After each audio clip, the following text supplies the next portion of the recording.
thankfully, both of you are legal practitioners. I think there's something very, very important is lacking to the electorate, and that's the importance of the legislature. In the Nigerian Constitution, the legislature is the number one arm of government. I find something a little bit of a concern that the legislature is calling the executive the federal government. I don't understand. Is that the way it's supposed to be? Oh, because look, well, actually, in terms of governance, my prof is here. The executive, you can say the word executive, is to execute the laws. And does that make the executive government? No, because it's a tripartite. It's like you call it the three arms of government.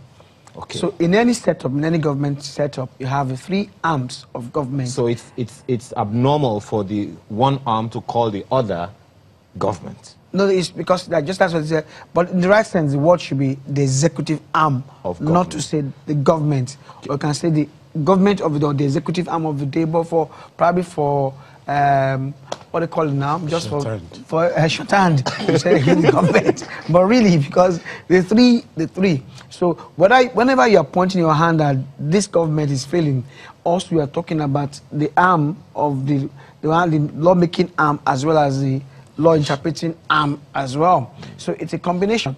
Okay. And that's why there should be effort, attention paid. At least for the judiciary, we cannot elect them.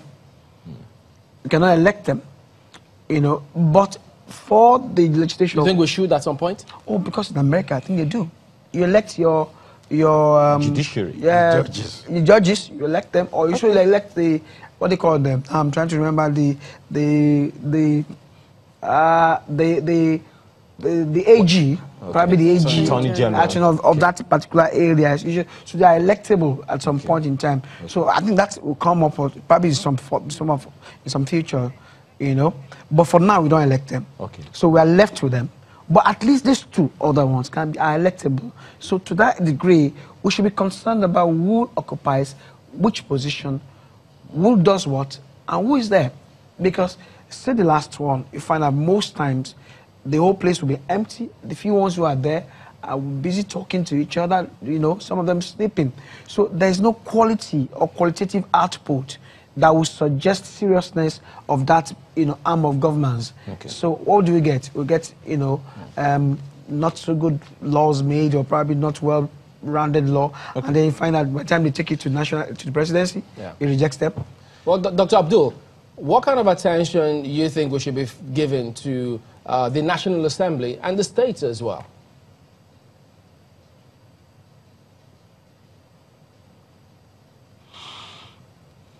More attention, because the parliament is very important to every democracy. And for us in Nigeria, we run a presidential system of government, and with actually a bicameral legislation at the national level. So that tells you how important it is. But the challenge is that because these elections are always combined, it's not peculiar to Nigeria. So what we think for presidential election at the national level, the presidential election is elevated. So it overshadows the National Assembly election. It doesn't mean that the different candidates are not working very hard in their respective constituencies. They are doing it, but the activities at the presidential level overshadows that.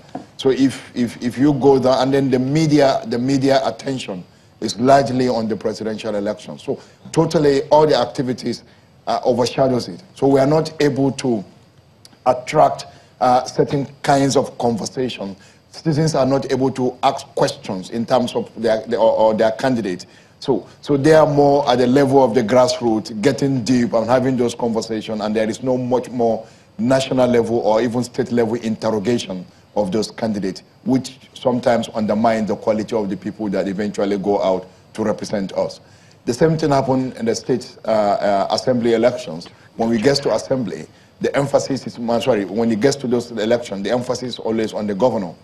And yes, the candidates are busy campaigning in their respective constituencies, but the conversation is more on the governor's side, and we don't get to know who are these candidates. So people end up voting on party lines instead of voting on the lines of candidates because they don't even know the candidate.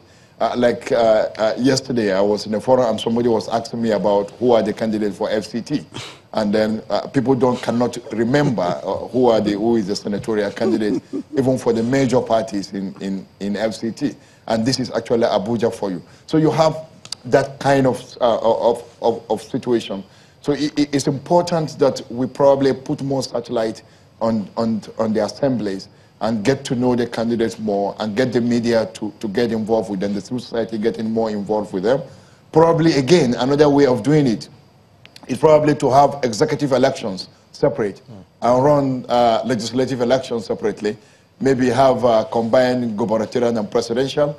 I'm just thinking aloud. Yeah. Combined presidential and gubernatorial, and then you take House of Assembly, Senate, and the House of Reps together. Maybe that will give more attention to the assemblies. Well, it's something also of great interest because when we have debates, it's debates about the executives, largely far less about the legislature.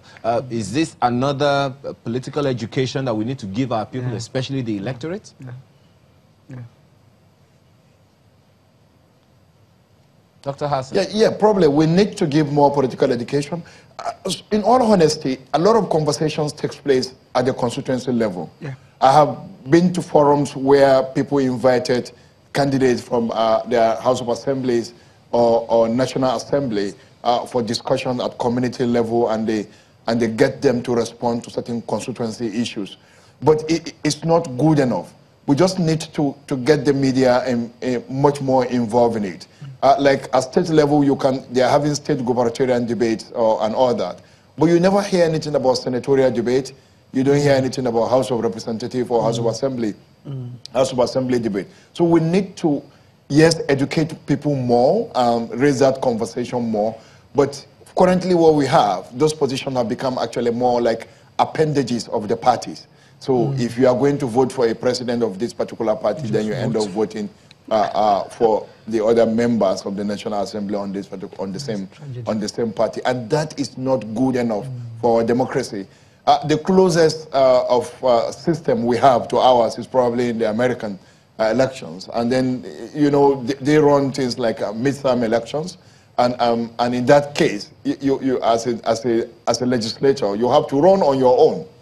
You have to run on your own. You have to really work hard. All right, Dr. Abdul. There is no presidential election. In terms of the preparations for this particular election, there's been some build-up, even though, yes, we have spoken to the resident electoral commissioner for Anambra. He's assured us that of those 4,000 odd PVCs that have been burnt, they're doing a lot to replace it. But when you also hear that the same scenario happened in Abia, and then you have Plateau, how much of a concern should we give? Because for those who perhaps doomsday, who think that it may have been coordinated of sort, should there be any credibility to such stories, or you think that INEC can indeed rise above this and ensure people come out and vote, Prof? Well, I'll start with the observation of Joseph de Meister, that the people get the government it deserves. In other words, the people should be highly conscious in order to put the government of the day at tenterhooks. We don't need to lay back and let them do whatever they want. We must demand good governance, because the arson or the fire incidents, we are not sure whether it was arson or not, are a reflection of what you can call poor governance. I don't want to say bad governance, because the government of the day ought to have foreseen the possibility of sabotage. And when the IG of police now issued a national order for reinforcement of security, I thought, well, that would be some damage limitation. But 2 days thereafter, we had another incident. It just tells us that we have a deformed state, a state that is incapable of performing its obligations. So I think I put the blame squarely in the province of INEC. INEC has control over police, over security, and what have you. So it's a failure on the part of INEC that it could not secure election materials. How do you want to conduct elections? Actually, I give them kudos for salvaging something from the incident in Anambra. Like the Rex said, they've replaced the smart card readers and what have you. Congratulations to them. I would have said double congratulations if they had prevented or preempted the possibility of that happening.